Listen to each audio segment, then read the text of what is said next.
बहुत साल पहले की बात है। हमारा गांव रामपुर एक शांत हरियाली से भरा छोटी छोटी कच्ची गलियों वाला गांव था। वहां हर व्यक्ति एक दूसरे को नाम से जानता था।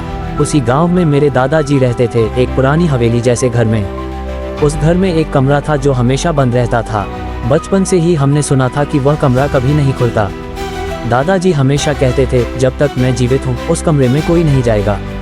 हम बच्चे अक्सर उत्सुक रहते थे कि उस कमरे में ऐसा क्या है, लेकिन जब भी पास जाते एक अजीब सी ठंडी हवा, सन्नाटा और डर सा महसूस होता था, जैसे उस कमरे के अंदर वक्त रुक गया हो।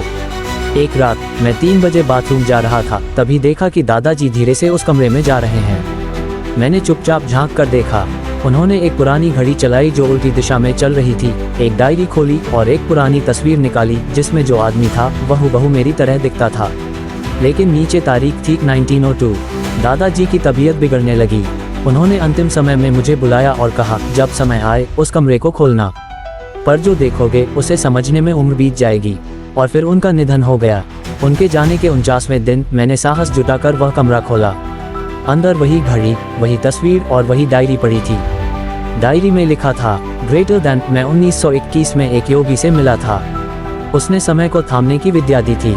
हर कोई समय को जीतना चाहता है, पर मैंने एक ही दिन में बार बार जीना चुना है। इस कमरे में समय ठहर गया है।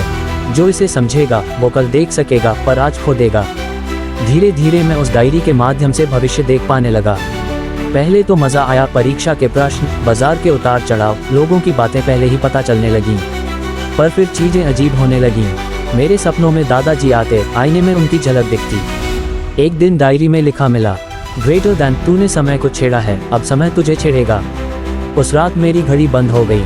अगले दिन से हर जगह दादाजी की परछाइयाँ दिखने लगी, खिड़की में, दर्पण में और सपनों में कहते रहे, ग्रेटर दैन। अब तू अगला है इस रहस्य को संभालने वाला।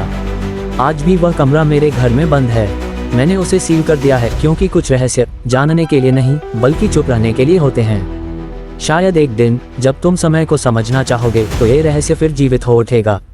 लेकिन याद रखना, समय का रहस्य वही जानता है जो अपने आज को खोने को तैयार हो।